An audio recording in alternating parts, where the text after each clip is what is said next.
after all these years, you would think I would be better at this. You would think, huh, that after 9 years-ish of this, I believe, is what I'm at right now. About 9 years of how is it not level? How is this so bad? I don't know what's going on here.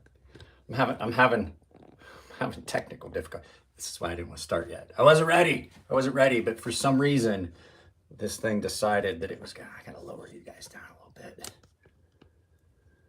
Lower it down just a little bit, bring this up just a little bit. There we go. I think it's about as good as it's gonna get. I think it's about as good as it's gonna get today. There's 2 of you guys here. Please drop a like if you're already here. We gotta talk about some stuff. So let me see here. Top, I want all messages. There we go. So we haven't done this for a while. We haven't done this for a while, a couple reasons. One is that I've been working about 50 hours a week since I started the new job. So the new job's going well.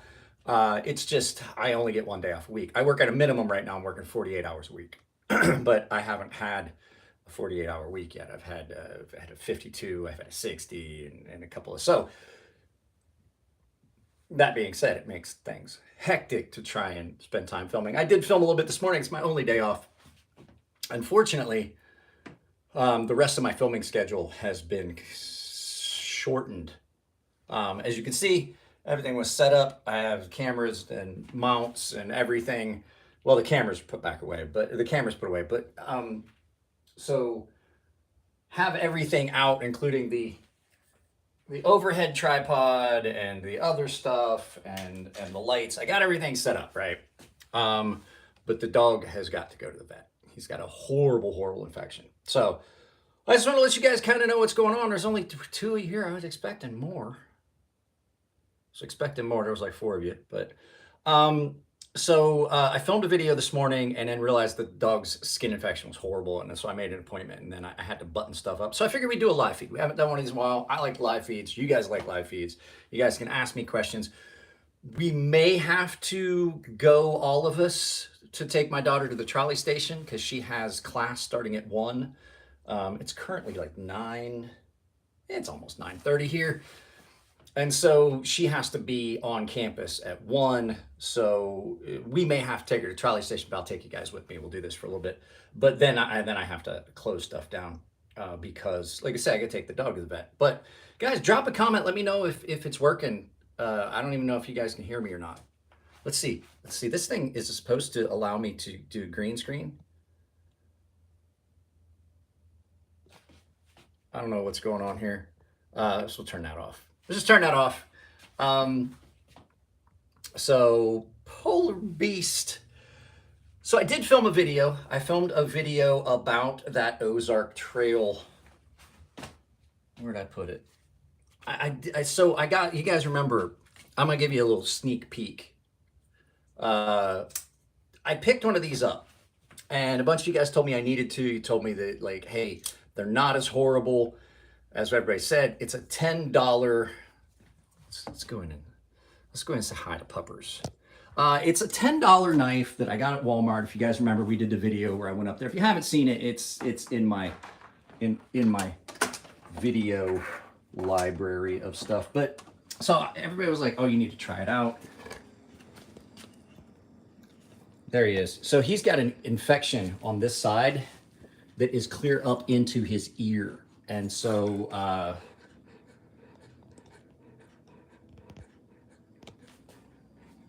Stan Fisherman, I am in the San Diego area. So he's not feeling the greatest, and I noticed that it was really bad this morning. It was not horrible the other day, and then I came back from work, and my wife was like, "Yeah, he's got another spot." And then this morning, it was just like all up his the side of his face, clear into his ear, and I was like, "Okay, I can't wait any longer," because we've got stuff for hot spots, but I don't think this is a hot spot. The problem is, I don't know if you guys have heard about this whole thing in San Diego. If you come out to San Diego, don't go in the ocean. Just don't do it. It's not good for you. People get sick. The Tijuana River, goddamn Tijuana, is dumping sewage straight into the ocean. And you can smell it where I live because I'm right on the border. And people keep getting bacterial infections. People get sick. There's all kinds of stuff that's going on.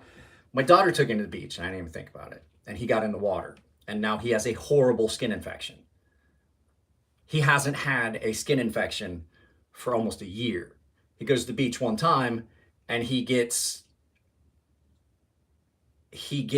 a horrible skin infection, raging one, all along the side, up into his neck. And it was just a little spot on his neck. And I was like, we gave him a bath after the beach. I was like, maybe we didn't leave it wet, or maybe we put his collar on and his hair was still wet and he got a hot spot. And it just exploded into a spot that's almost the size of my hand. And if you guys know anything by watching my channel, I wear XXL gloves because I'm 6'3", 235, XXL gloves, hands, XXL size hands. So there's a spot on his neck that is just completely the size. And I was like, okay, we can't let this go on. So we're going to take him to the vet. But at any rate, yeah, you can't go in I don't make knives anymore, Stone Fisherman. I don't. I used to.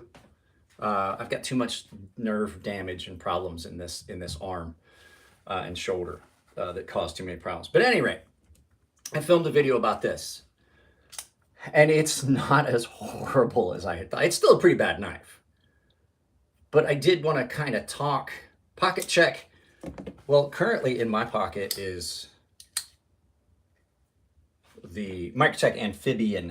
That's my day-to-day carry.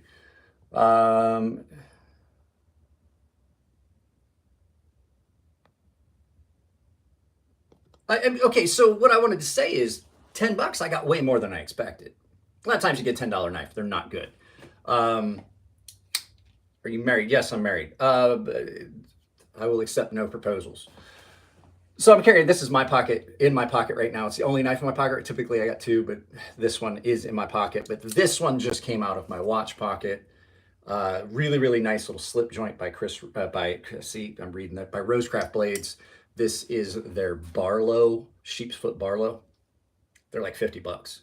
And I can save you 10%. Coupon code crazysharp if you are interested in this knife will save you 10%. But I also had this out because I was going to film another video. It was going to be why I carry a slip joint because they have some really nice slip joints. Mind control. Well, here's the thing. Probably here when I get ready to go, this will wind up in my pocket, which is my Chris Reeves Benzo because it's over here. How do you know you have a good knife? There's some quality indicators that you're going to find. If you can squeeze the handles on it, even if it has steel liners like that, that's an indicator it's not great. Blade play back and forth, and then you tighten the pivot, you can't get rid of it. It won't stay sharp. This one has stayed sharp. So at any rate, what I was saying is pleasantly surprised at how well this did. Now, I'm not saying you should go out and add one of these to collection. What I'm saying is this is something that if you happen to realize, and I don't know how you would do this. Like, I've never walked out of my house and been like, crap, I forgot my knife. Never happened. There's times where I have to leave my knife. Like, there's times that you can't carry a knife. You have to leave it in your car and stuff, and then you feel naked. It's like not wearing a hat or like you forgot your pants. But the county fair, you can't carry a knife. At any rate, if you happen to do that, you could stop by Walmart and pick one of these up for a trip that you just needed a knife. Like maybe you're going camping and you need a small knife for a day or two. It would fit that bill. It's like an emergency knife in a glove box. You know, depending on what you're going to need to do, this could be a good option. And I would recommend, if you need just an emergency grab and go knife, stop by Walmart. These aren't horrible. This one has held up exceptionally well compared to some of the other really cheap knives that I've handled on the channel. Aiden, the job is good. The job is good. I'm enjoying it. 6 to 2. It's not bad. When I get my full set schedule where I'm not working 48 hours a week, I will be having Monday or Friday, Saturday off, and then I'm 5:30 to 1:30. So 5:30 a.m. to 1:30. So the edge on this one has held up. I did cut up a bunch of cardboard and stuff with this and stuff. No, I did not make this knife. When I first got it, I was not happy with the edge. And so, I mean, it was kind of gritty and it had a burr on it, which $10 knife from the factory, it's going to have a bad edge. And I was like, oh, it's probably going to be burnt because it still had a burr and stuff on it. No, SOG really not a good brand. I gave it 2 passes each side, maybe more, on this just to knock the burr off. And I stropped it once just on bare leather strop. Not to give it an edge up or anything or give it a full sharpening, just enough to see what the factory edge was going to be like out of box if it didn't have the burr. And so I cut up a bunch of cardboard with it, and it is still, I was very surprised at this.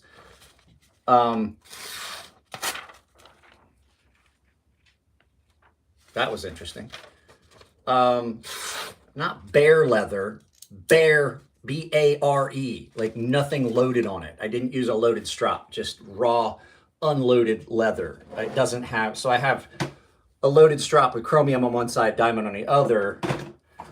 But then I have this one, which I keep in the box because I don't want anything on it. And it's just what do you call it? Unloaded, unadulterated, just clean leather. So after that, I cut up a bunch of cardboard and I was surprised at the edge retention on it. D2 is a good steel. The question I had was, you know, unknown heat treat. And it seems to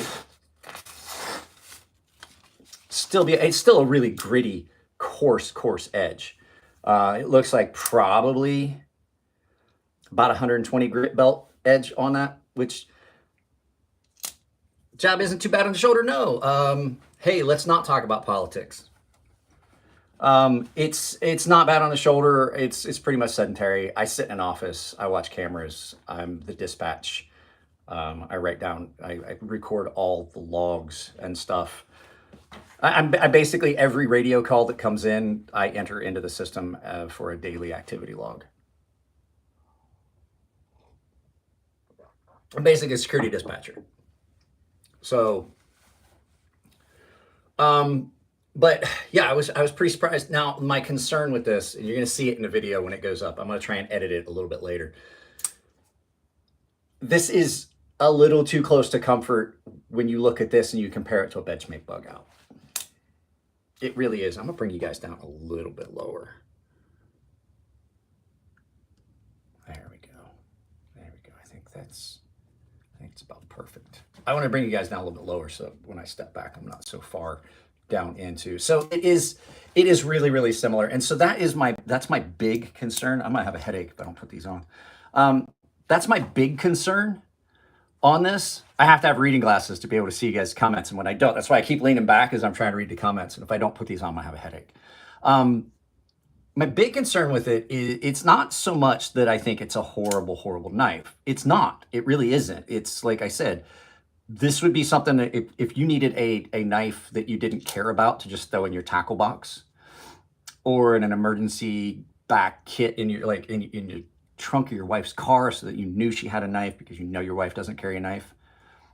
You could put this in an emergency like first aid kit, survival kit, whatever. It would give you something that you could have as an extra little just thing. If you got friends that are really hard on stuff and you don't want to get them a good knife, they could have this and fuck it up. They wouldn't feel bad. I would say it's comparable to quality of the Cold Steel Kudu, which is one of its, I mean, yes and no. Like this is a much better knife at the same price, but still in that kind of realm of like, you're paying for, you're getting more than you pay for.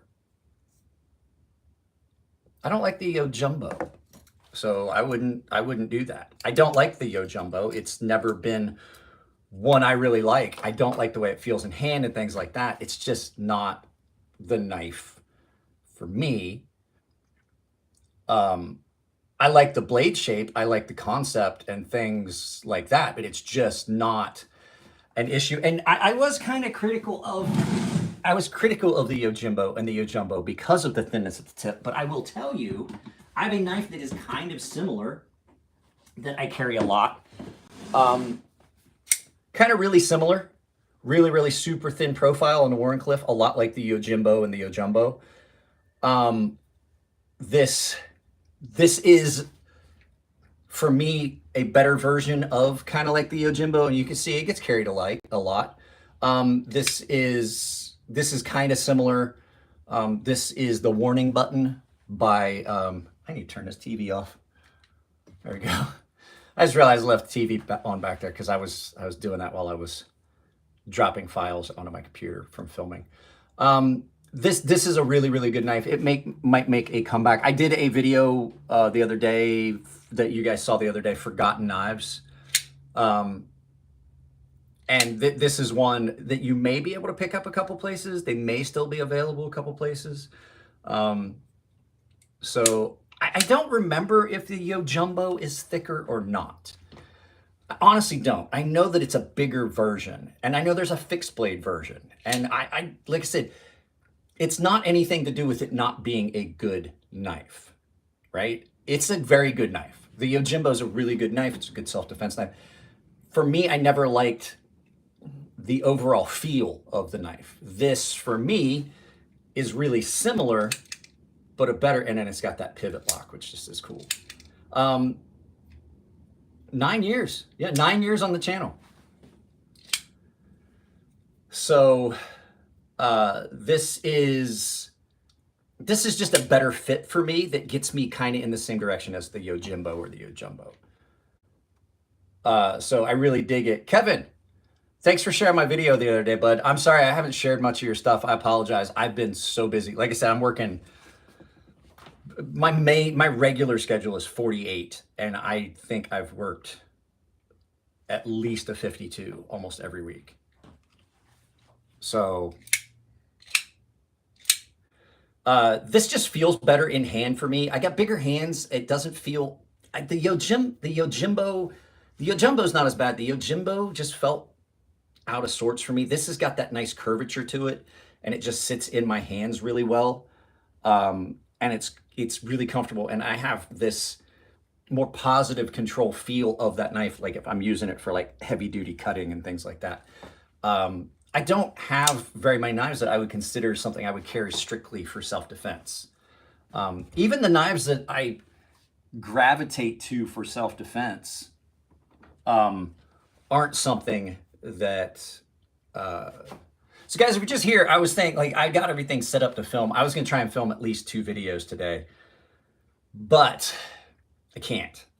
I'm just not feeling it. Like, the first video was okay, and I got ready to start setting up for the first one. I was like, or the second one, I was like, I really just don't feel it today. Like, I'm just not feeling content, which is a relieving. I'm going to tell you guys right now, that is such a relief, because I wasn't making any money. I got laid off and I wasn't making any money. And the fact was, the YouTube was all I had, and the revenue had dropped off.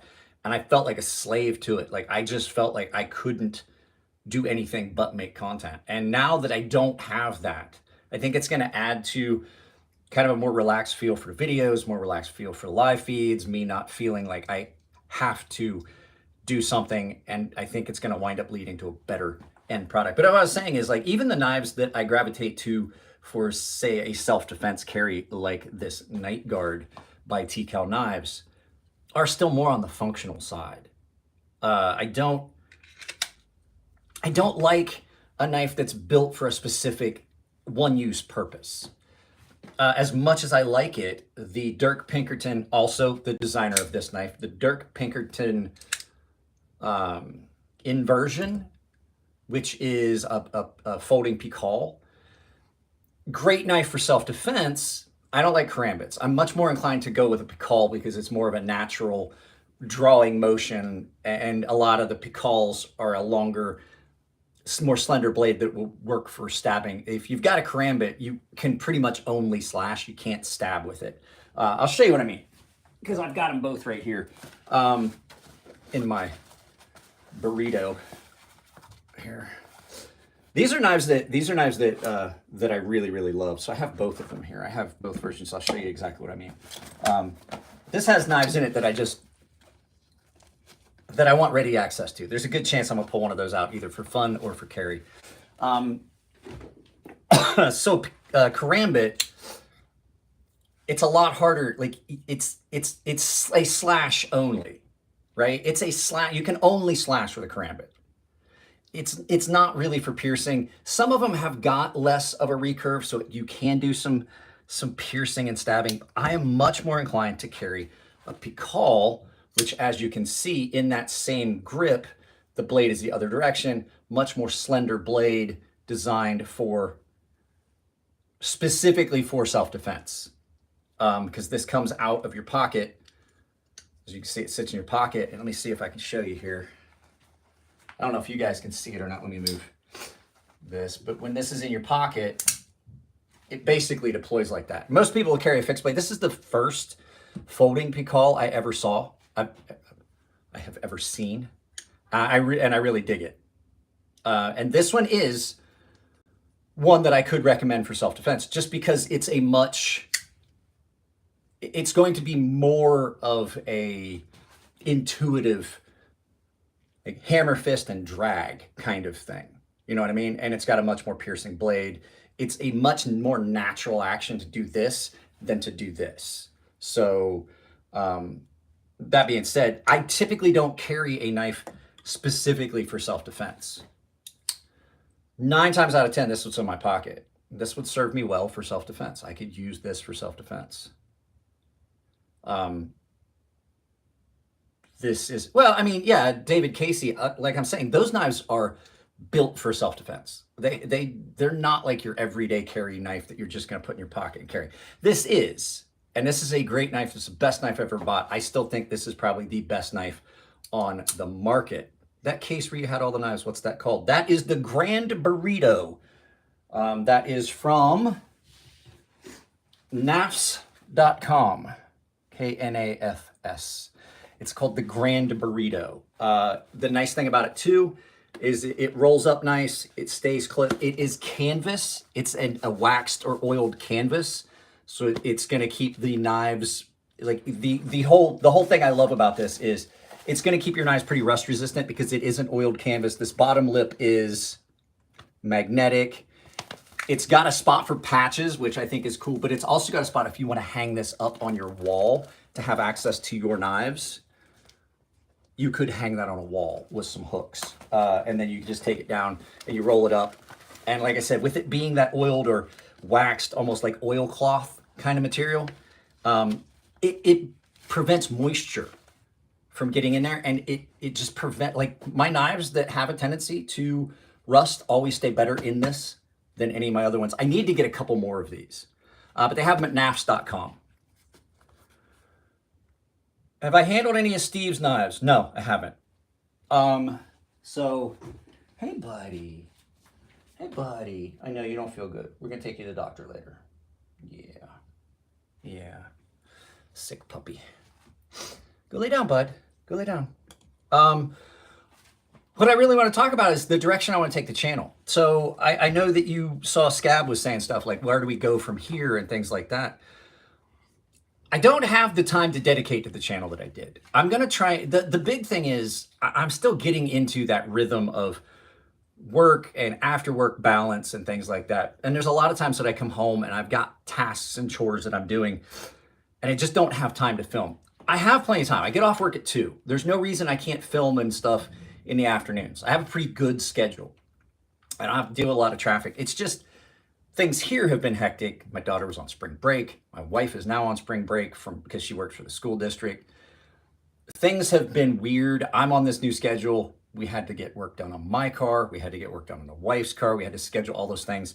And I spent a lot of afternoons because my daughter was on spring break. A lot of the afternoons that I could have filmed were spent with me having to figure out picking up my wife after work when she would finish work, and then I have to pick her up. And I ate up a bunch of time because I had to go out of my way to pick her up at a coworker's house when I got off work, which ate up a bunch of time and stuff like that. And we had things that we had to do, and you know, and I wanted to spend some time with my daughter in the afternoons because my daughter was on spring break. So on top of all of that, I was really sick. The reason you didn't get any live feeds in afternoons when I could have done them was I was really sick. I don't know what I had, but it was going around the office. I had a horrible sore throat, could barely talk, really, really congested, coughing and things like that.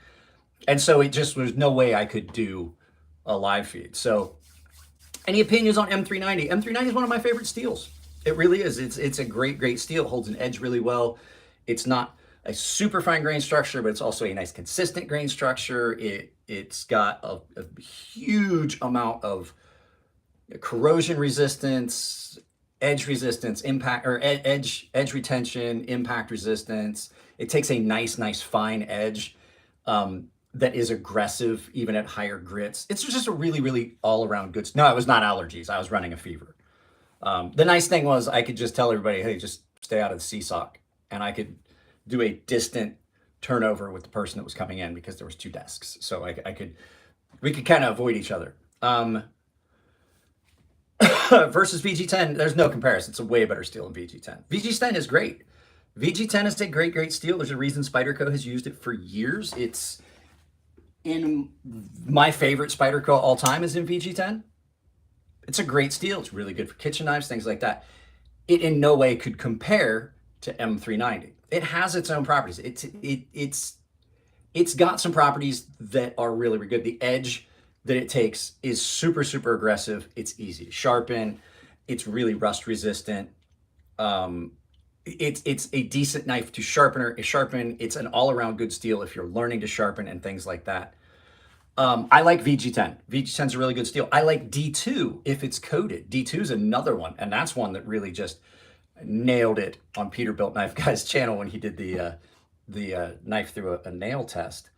But it's not something that's going to compare in certain ways. Now, if you want, you have to look at the heat treat on those steels. But if it's heat treated properly, 20 CV and M390, there's so many things you can do with that you can't do with other steels. So I don't know, Kevin, Peterbilt Knife Guy, have you done M390 through a nail to see how it holds up?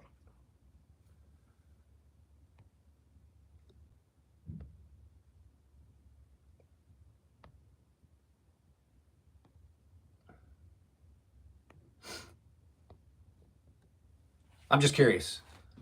I don't know if you have. So, wow, I got some trolls in here. Where would I had what a question. Where would I had an elephant from the government? Up your butt. Apparently it'll fit. You are underfoot, buddy. When he doesn't feel good, he wants to be. Plus, I'm never home, so he doesn't get to see me anymore. So he's been missing Papa. But like trying to compare steels is a weird one because each steel is going to have its own distinct set of properties. This one, for example, ADCR V2. ADCR V2 is a great steel. It's impact resistant. It's really tough. Problem is, it doesn't stay sharp as long. So people are like, oh, well, ADCR V2 is not great. Now, this has stropped up really well, and this is super sharp. But it requires stropping more often than some of my other knives. It's not as rust resistant. But if you want just an all-around tough steel, like some of the better large chopping knives for outdoor knives are done in ADCR V2 because it's really impact resistant. It's not as good on the edge retention side of the house, but it's also pretty easy to sharpen. So just those things. Bros, hey man, I'm thinking of buying myself an EDC knife. I want rust resistance, affordability. You love Spyderco. Spyderco has some really good knives in a lot of different steels. So if you're looking for something that's rust resistant, Spyderco VG10 is pretty rust resistant. It's pretty rust resistant. It will patina. I'll tell you right now, like if you cut a steak with a knife in VG10, you're going to get a little bit of an orange patina on it. It's going to discolor. It's not rust. It's just a little bit of a chemical discoloration. And as you use it and carry it, it'll kind of dissipate over time. You can wipe it off with just like a magic eraser or something like that. But it's pretty rust resistant. And so you're going to get a pretty good knife. You're going to get pretty good steel. It's going to be pretty rust resistant. I've never had a problem with rust on my VG10 knives. I have, like I said, had a patina form on VG10, but never had it really rust. Every once in a while you get some little spots and things like that. D2 absolutely will. If you don't want a knife that's going to rust, steer clear of D2, steer clear of Crewware, even though Crewware is an incredible, incredible steel. 14C28N, where's it at? 14C28N is in the more budget range of steels, Boros. This is going to stay sharp pretty well. It's going to take a really, really good edge. And so, hey, guess what? Fuck off and find a different channel to troll. Bye. I want to talk about this. So there's a channel. You guys watch Whistling Diesel? I know he's one of the most popular channels. Have you seen that, like, he flips out about anything negative? That not just to the point where, like, nobody likes negative comments. I kind of deal with them that way. I block the person. I tell them fuck off and I block them and things like that. But Whistling Diesel has went the other route where he's basically attacking his fans for saying anything that's even perceived as negative. And I understand that. I went through it for a while, but for a guy that's had a channel as long as he has and has as much money and as much internet fucking fame as he does, you wouldn't expect that he would be that insecure about anybody saying something slightly negative. And that comment brought it up. So there's going to be trolls. So if you guys have channels, if you're on social media, if you have trolls, don't feed the trolls. It's going to get you nowhere. I used to, and all it did was me spending my entire live feed just feeding trolls. This is a great steel as well. It's more on the budget realm. It's a steel that was designed specifically for knives. 14C28N is done by Sanic. There's also 12C, but it takes a really, really good edge. It holds it pretty well. It's easy to sharpen. It's easy to maintain. It doesn't rust really well. It is, if you're looking for something in your range, look for knives in 14C28N. I think you can type that in as a search criteria. They're typically going to be on the lower price point. Like, I've got some that are great knives at around the $55, $60 mark. There's just so many. How about 20? Hey, by the way, the guy, JM, the guy that you bought your last Fair and Forge that went over to Elliott for carving, I was at his house yesterday. How about that? Did you know that? I was at his house yesterday, and he told me that the Ferox that you just bought is on its way to Elliott for carving. How about, Elliott still uses 20 CV on his knives. The ones that you're going to see coming out that are ones that he's going to start adding to the website. See, I knew. The ones that he started adding to his website that are ones that he's building, they're all going to be in 20s. Any of his ones that are like bringing back ones from the boneyard that were knives, when he talked about that on the video that I did. If you haven't seen that, go watch it. He's going to talk about, they've got a lot of spare parts for knives they made in the past. So you're going to see a lot of their older knives come back. Those are 100% going to be in 20 CV and titanium. There may be some in N690 out there because there were some that he made in N690. So there's also a couple in LMAX that he did that may be out there that were just like prototype style knives and things like that. Most of them, almost all the ones you're going to find are going to be in 20 CV. Even his production ones that were being done by We Knife Company were all done in 20 CV. That's his preferred steel. He likes it.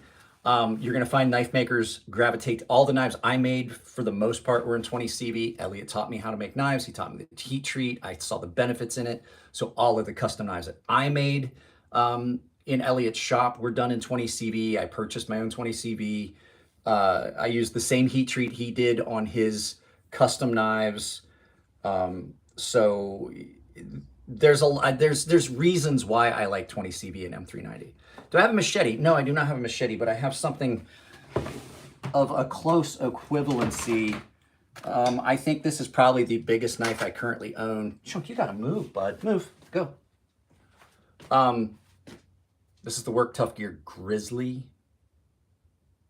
and I really dig it. I did a lot of like stuff with this that I wouldn't do with a lot of other knives. So this is probably the biggest knife I have right now as far as just overall size. I've cut myself like 3 times with this, like badly. It's so sharp. I've cut myself. This is going to get a modification from me. This is what I've cut myself on several times. I've gotten my thumb into it. I jammed it into my thumb about that far. And then I've cut myself on that corner. I'm going to knock that corner off. That's what I keep cutting myself on. And I'm a knife guy and I've done it. So that's something that I would think. I think that's for getting your finger in it for heavy chopping. So you can choke up on it and do other stuff. It's just a finger choil. It's for putting your finger in. I'm gonna knock that rounded. The Kodiak doesn't have that. The Kodiak just comes back further. You just get more blade. So the only other one I think that is as big as far as length, I think, is this one, which is the OSS dagger fighting knife from Cold Steel. It's a sub-hilt fighter, and it's sharp on both sides. It's got that whole backside is sharp, so it's a dagger. This is a fighting knife. This isn't really like your average outdoor knife, and I had a custom sheath made for it by Spirit of the Bear. So if you're looking for a good custom leather work, go find him, Spirit of the Bear, on Instagram. You can hit him up, tell him that you found him on my channel. But no, there's 20 CV is a super good steel. It's solid. It's expensive, but it's basically M390. So when I was saying like 14C28N, you get properties in different steels, and that can be vastly different from steel to steel, and at different levels of heat treat as well. That's a very sharp knife. When you say that steels are going to be so vastly different across the board, Chuck, go lay down, bud. Go. Yes and no. So 20 CV, M390, and 204P are almost the same steel. They're going to have the same qualities. They basically have the same formula. It's like your aunt and your grandma have the same recipe for cookies, but your grandma uses butter and your aunt uses Crisco. It's the same cookie. Really hard to tell apart. There might be some slight minor differences in the distribution of the cookies, or the chocolate chips in the cookies.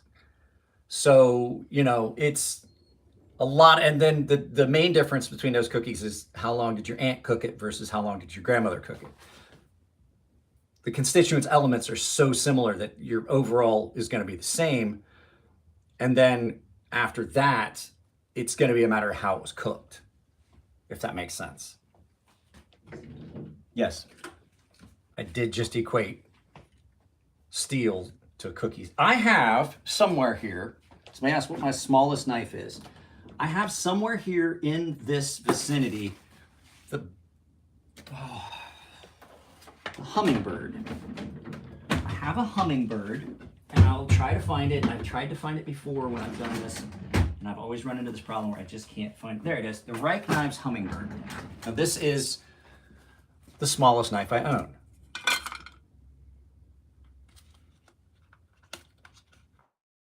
Smallest knife I own. I don't know how my buddy Paulie always does this. Tell Paul Mancino, how do you always find a way to call while I'm doing a live feed? Okay, sending. This, I got to put this.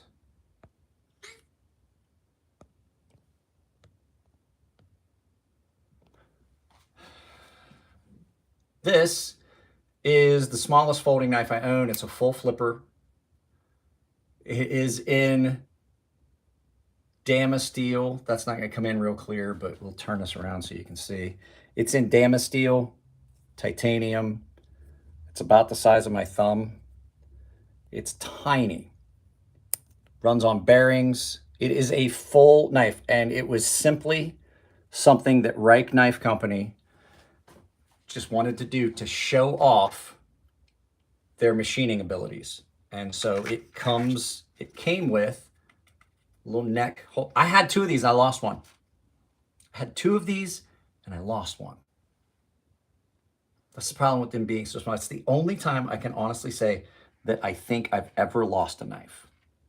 That was my own stupid, I was lazy. I had it around my neck.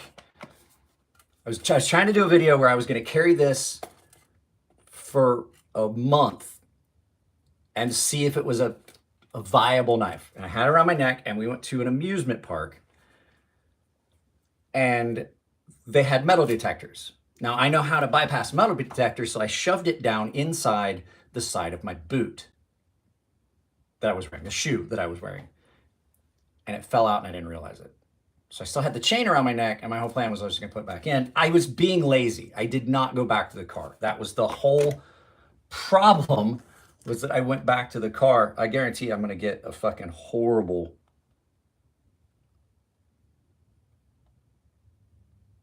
My friend Polly is horribly abusive. And I guarantee that he left me a scathing voicemail.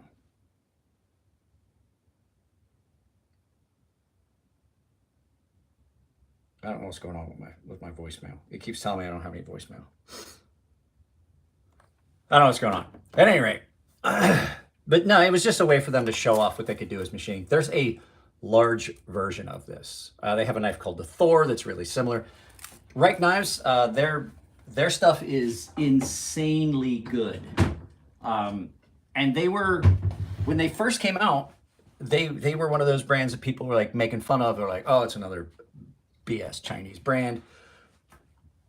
And then people realized how intricate their machining are. They have knives that are you can completely disassemble a knife with no tools. It's all just manipulating, like popping out a clip and then manipulating a part and then pulling it out with no tools required to do disassembly. And I'm like, that's pretty cool. That is pretty cool. But they are pricey. That's the problem. I think the Reich Knife Hummingbird, I forget how much those cost. They're expensive.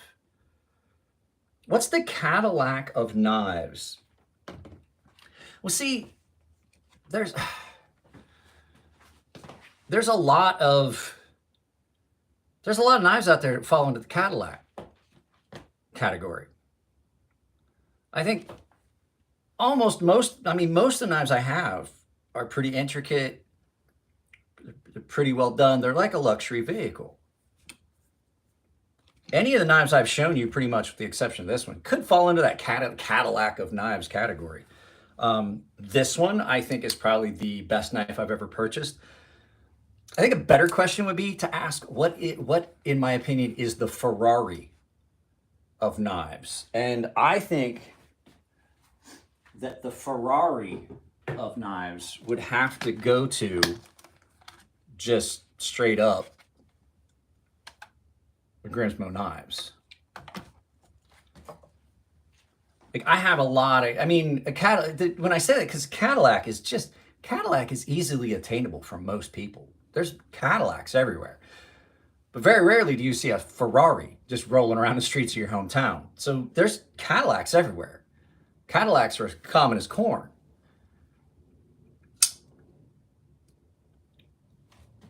But a Grimsmo knife, Rask, or Norseman, then you're getting into supercar category.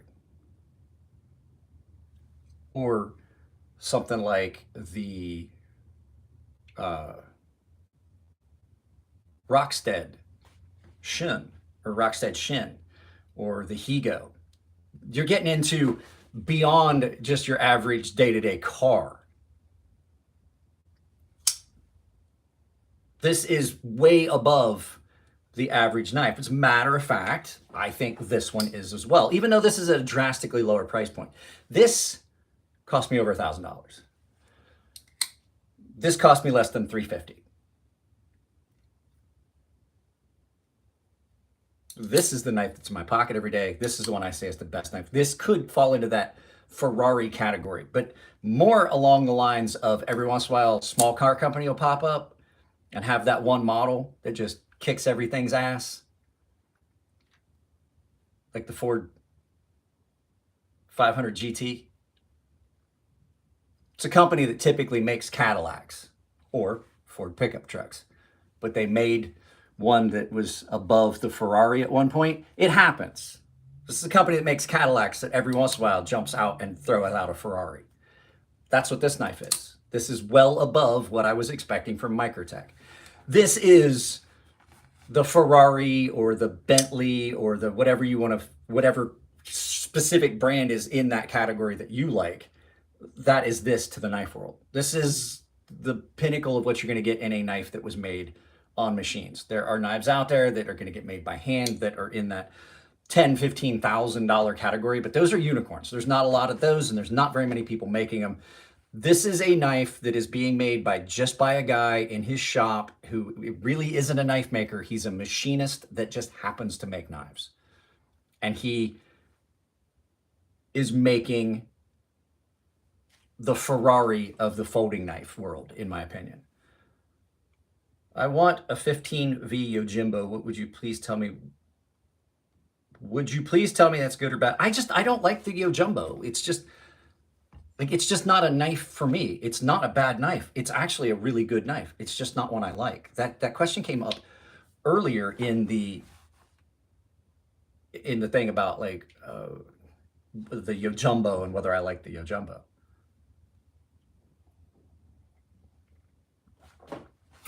So 15V, I don't have a lot of experience with 15V. As a matter of fact, I don't think at this point, I haven't ever handled anything in 15V. So I really don't know whether it's a steel I would like or not. I know that I'm not opposed to MagnaCut. So it's one of those, just like, I'm not opposed to MagnaCut, but it's also not one of my favorite steels. This is a MagnaCut. It's pretty good. I just typically gravitate to something that has a different edge properties than this. The edge retention on it's great. The factory edges on this is great. Stone Fisherman, I've got several. I took Japanese swordsmanship for like 10 years. As a matter of fact, there's 2 of them right over there. So MagnaCut's a pretty decent steel. It's just not one that I gravitate to because the edge it takes has tendency to be a little finer than I want. Now, I'm not gonna lie, the edge that came on this one, the factory edge. This is Jared's knife, by the way. If you go check out the video I did,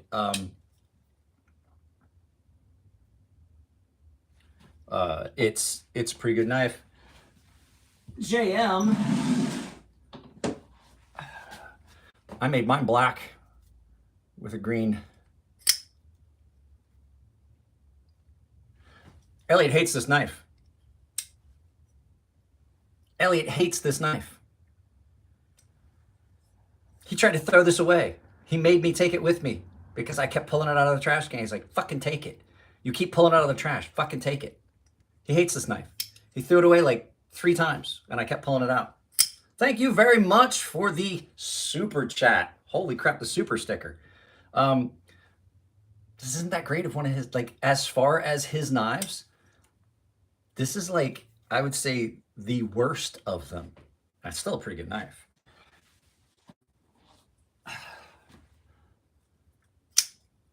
Ferrum Forge Fortis. Mine has the unique, specific, super, super fine tumbled finish.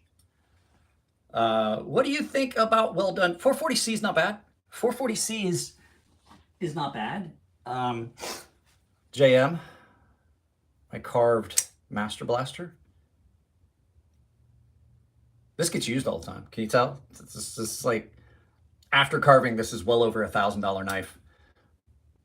And, oh, I missed the flipper tab. I used it enough that I've screwed up all of the ceramic finish on it. And I don't care. It's great. It's one of my favorite knives. I have to take this to Elliot's. I stripped a screw the last time I took it apart.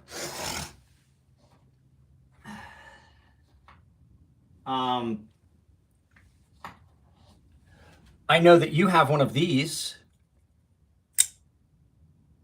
that is with Elliot and Archie.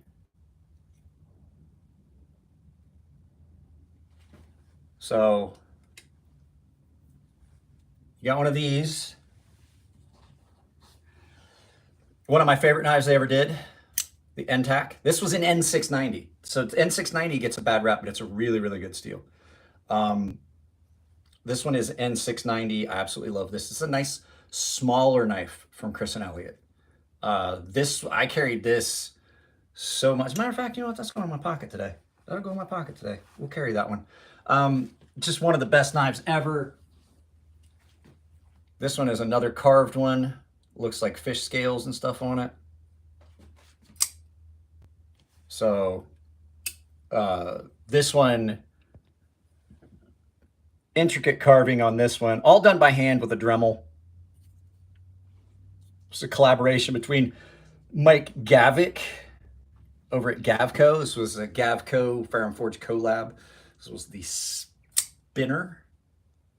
I think that this is the most aesthetically pleasing knife that they made. Not the carving, I mean just the overall shape and profile of knife. And it is super, super, super thin behind the edge. And then, yeah, that's all of them. That's all of my Ferrums. That's all of my Ferrums. Now, you want to talk another Ferrari of knives. This is a different category. This is a matte disc and full custom. So this has got mirror polished M390 blade, titanium, Damasteel pivot. See, when you come on here and do stupid stuff, what happens is you put the channel at risk when you're putting stuff in the comments. And so if you're going to be an idiot, you get asked to leave. Well, you don't get asked. I just escort you out of the chat. So Damasteel pivot, and then this is carbon fiber. This is like cream micarta, and then that beautiful blade. But the cool thing about this one, and if you guys haven't seen it, just so you guys know, this was a gift. I didn't buy this. This was a gift to me from Elijah Isham, who has passed away. He was a really, really good friend of mine. And I'm trying to level this out a little bit so I don't look like I'm crooked. He was a really good friend of mine, and he gave me this a long time ago, and then he has since passed away. Why is this so bad? But this thing has a hidden feature. So you can flip it open, and it's got this really, really smooth hydraulic action, and you can just open and close it like a regular knife. But then if you get it in the right position, you can release the switchblade mechanism.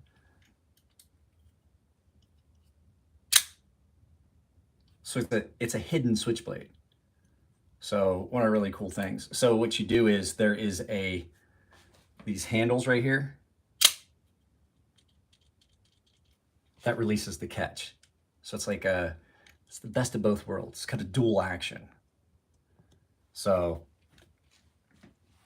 awesome knife though, just beautiful. This is in that Ferrari category because these are rare. There are not many of these. On top of the fact it's just gorgeous and all that. It was 100% handmade. These are expensive. I think even now, even though they've been out for a while, they're like $800 or $900. So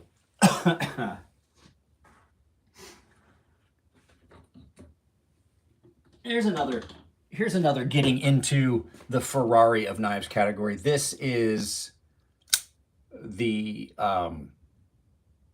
Steingrabber Performance Knives Lamia in crewwear. These are hard to come by because, well, Alex doesn't make a lot of them. There's not a lot of these out there floating about. They're kind of hard to find. So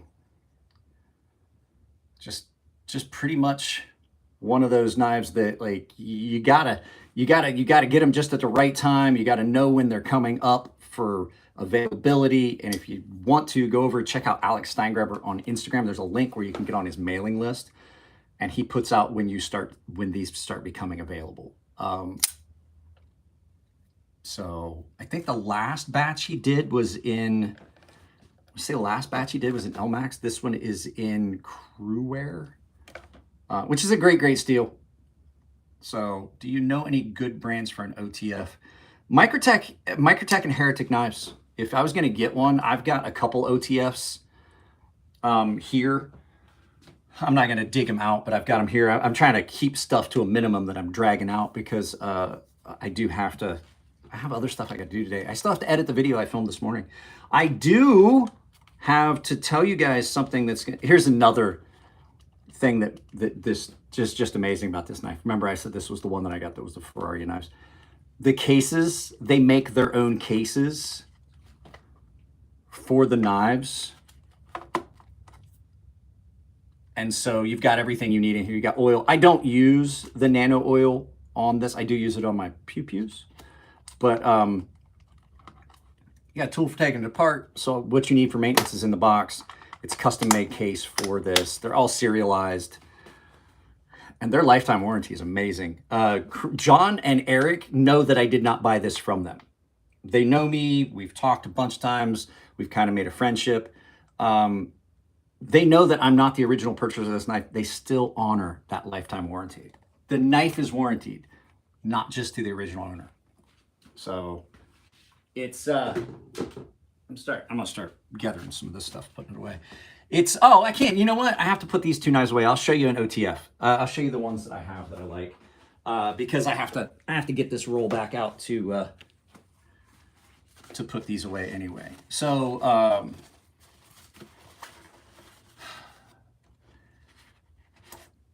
Microtech makes some of the better OTFs that are out there. This is their UTX 85. I also have a Ultratech. Mine needs to go in for maintenance. Mine's got a spring. I'm pretty sure one of my springs is bad. It doesn't want to deploy like it used to. These are great OTFs if you're looking for an OTF. I'm not a big fan of OTFs. Heretic Knives also makes some really good ones. This is a Heretic Medusa. It's not an OTF, but it is a switchblade. It's push button switchblade. Push button out the side. Those two companies I'd say would be some really good ones. Dagger, D-A-G... I think it's D-A-G-G-E-R-R. That's another company that makes some really good OTFs. If you're looking for an OTF gravity knife, I would look at the EXO by Riat, the Riat Knives EXO, which is it's probably the best gravity knife ever to hit the market. It's a great, great knife. So yeah, those are that's who I would look for if I was trying to find an OTF. I typically don't find myself gravitating to the OTFs because they're not as functional as some of the other style knives. They are, guys, here's the thing. Keep this. I have younger viewers. I try not to curse. I try to keep it family friendly. When you guys come in here and do that kind of crap in the chat, it's just going to get you kicked out. That's all it is. If that's the negative attention you want, that's all you're going to get. I have younger viewers. Keep it clean in the comments. This for a long time has been a pretty family friendly channel. Every once in a while I'll drop an F-bomb occasionally in a live feed. Because typically the live feeds aren't what the younger viewers that I have are watching, but it's still.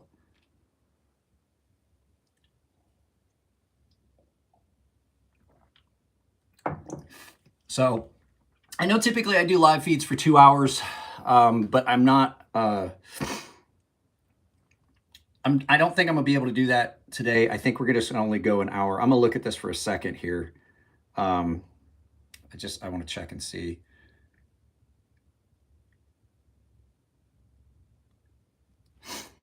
How many people were currently, maybe I'll stick around for a little bit longer. There's enough of you here. We've gotten like 4,200 views on this in the last hour. I do have to tell you guys something. A little sneak peek. This is from O-Knife. They sent me this knife. This is a knife that has not released yet. You're going to get to see it soon. What kind of coffee do I like? I like a lot of different coffees. I'm gonna tell you guys right now, if you use my link to Coffee Brown Coffee down below, you're gonna get some of the best coffee you're gonna get. It's 10% off just by using my link. I drink a lot of the Coffee Brand Coffee stuff, but this morning I'm drinking Ernie Emerson's coffee because I had some of Ernie Emerson's coffee show up. And it's pretty good. It's pretty good. I like a lot of coffee. I don't like a lot of flavored coffees. I definitely don't like, I don't know how many of you guys have tried it. The Bones coffee. I'm gonna take you guys in here. I'll show you what I'm talking about. So one of my friends sent me some Bones coffee and it was the mystery flavor.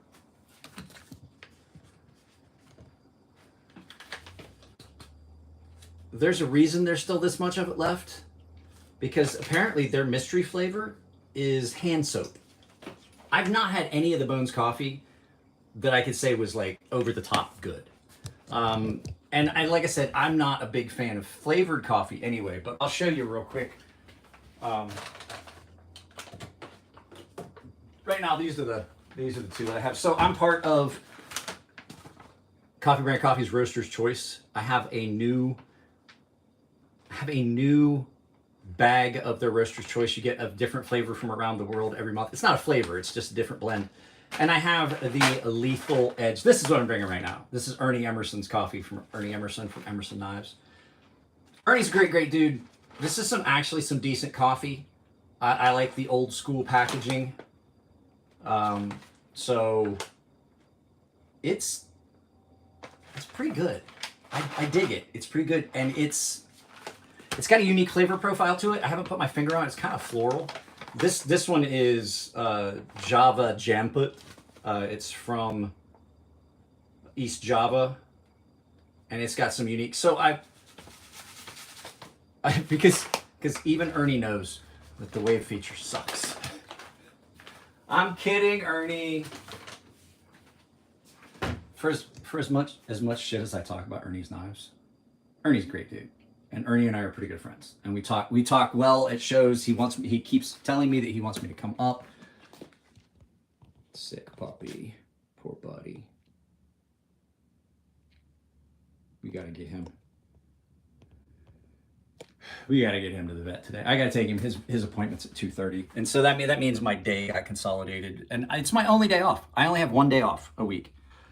So it makes it hard to do stuff. I was hoping to get to spend the day with my wife. The reason we're doing a live feed is because I'm trying to gather stuff up here. I had planned on spending the day with my wife and my daughter, and then I find out my daughter's school starts today. I thought that she was through till the end of this week on spring break, and so I only got to spend one day with my daughter, and I was sick, so I only got to spend the morning with her, and that was last Monday. And then my wife's on spring break from work because she works for the school district. And so I'm like, oh, cool, we can hang out. And she's like, oh, I'm going up to, she's going all the way up to Dana Point to Porto's Bakery.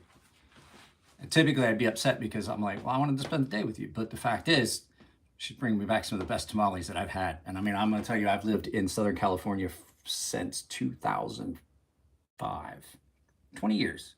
Been out here since July will be 20 years that I've lived in San Diego. Jesus Christ. I've had tamales from everywhere. And some of the best ones you're ever going to find are either at the parking lot, at Walmart, or Home Depot, out of a cooler, out of the back of a van, or down at the goddamn trolley station. Right down here where I dropped my daughter off, there's a guy that has them in a cooler. He has burritos and tamales, and there's some of the best shit you're gonna get. She brought back some of those tamales from Porto's, and I was like, damn, those are good. So she's going up, she's gonna bring me back some more. She's gonna bring me back a dozen, I believe, is what the plan was. We're gonna get a dozen of those tamales. They're like $3 or $4 each, but they are so good. And tamales are time consuming. There's a reason that they're a little bit more expensive, but they are so good. They really are. My buddy Dave is like, he's a fucking Mexican cat. He's like, his wife was like, that dude eats eats more Mexican food than we do. We're Mexican. So, yeah. So, yeah, I think I'm gonna wrap this up. It's been fun. I know I have so many things I have to do. I've got this set up so I can start doing some editing for video. I've got to get something filmed for that video, for that knife that O Knife sent me. I'll show you guys something. Today has been oddly quiet. It's just, this is the quietest it's ever been in this neighborhood. The wife and I built a big,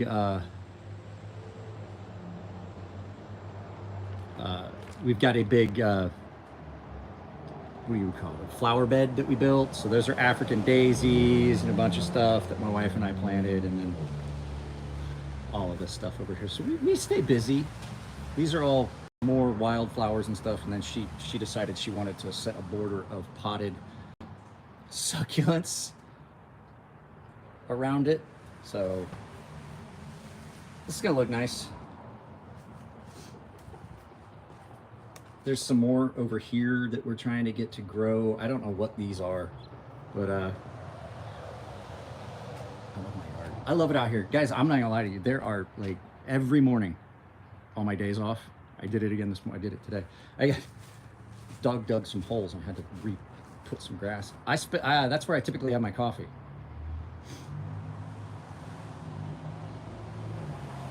That's typically where I have my coffee in the mornings. I love it here. It's nice. And Nick Martino.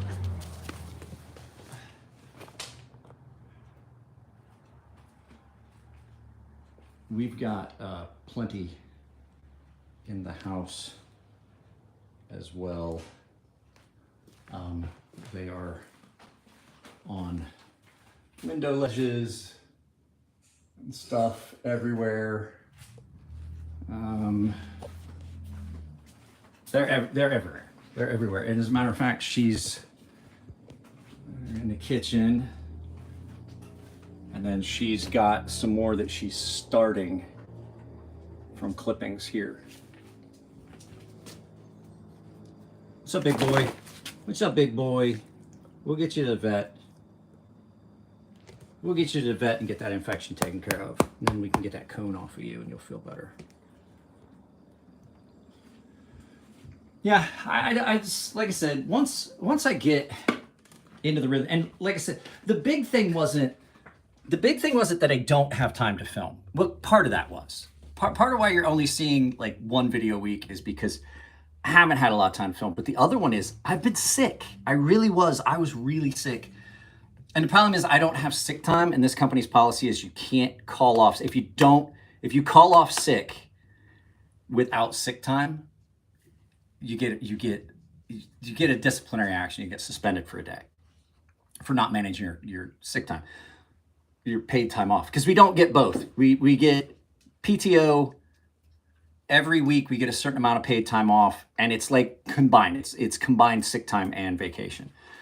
So I have enough now. If I needed to call in sick, I could. But the fact is, on top of the fact that like I was sick, my voice was so bad. There was just no way I could do a live feed. There's no way I could film. And so I was pretty sick. I was running a fever for like 3 days.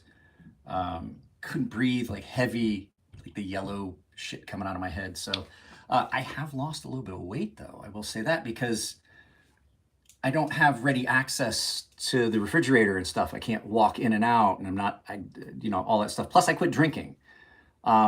I don't know if I told you guys that. So I have a new mental health provider. I get along with him really well. We hit it off. He's a retired Marine that went to school, became a psychiatrist, and so I've got a better level of mental health that I'm at because I have a better provider for it. Took me out of group therapy. He was like, group therapy is not for you. He's like, it's detrimental to you and it's detrimental to the group. You don't like people, and therefore you not liking people means that you're going to be a detriment to the group. And I quit drinking because like I realized that like one, it's fucking expensive. And two, it's reached a point where like if I have like 2 beers, I feel like shit. Like, and I don't mean like, oh, I'm gonna feel like crap the next day. I mean like as I'm drinking, I just feel worse. And so I was like, you know what, screw this. I'm just done. So shortly after Christmas, I want to say. No, that's not true. I had a night where I went out with some boys. We went to VFW and I had a few drinks. But yeah, basically I was like, I've had enough of this. This is so much worse than it was. And like, if I do get a hangover, oh, it's just like, it's the whole day is shot. I'm like, why do I do this? It was like, why do I even do this? Like, I'm not enjoying it. Why am I even doing this at this point? So, yeah, it was, I was like, you know what? I don't need to fucking spend my weekends losing one day of my weekend feeling like shit. Like typically, I would have had a few drinks last night, and then I would have woke up today and I just would have felt like crap. But we're not doing that anymore. I'm just tired of it. So, all right, guys, I'm gonna get off of here. Sounds like my kid's getting ready to go. So I'm gonna take her to the trolley. I'm gonna get off of here. I will edit that video up. If you're a member, you may see it go up today. If not, I'll finish the edit tomorrow when I get off work. But you should see it coming pretty soon, talking about this, and it's gonna feel a little bit better. It's gonna feel a little bit different, a little bit more relaxed, because I don't feel the rush to try and just cram. And that's why I was like, you know what, I just don't feel like filming another video today.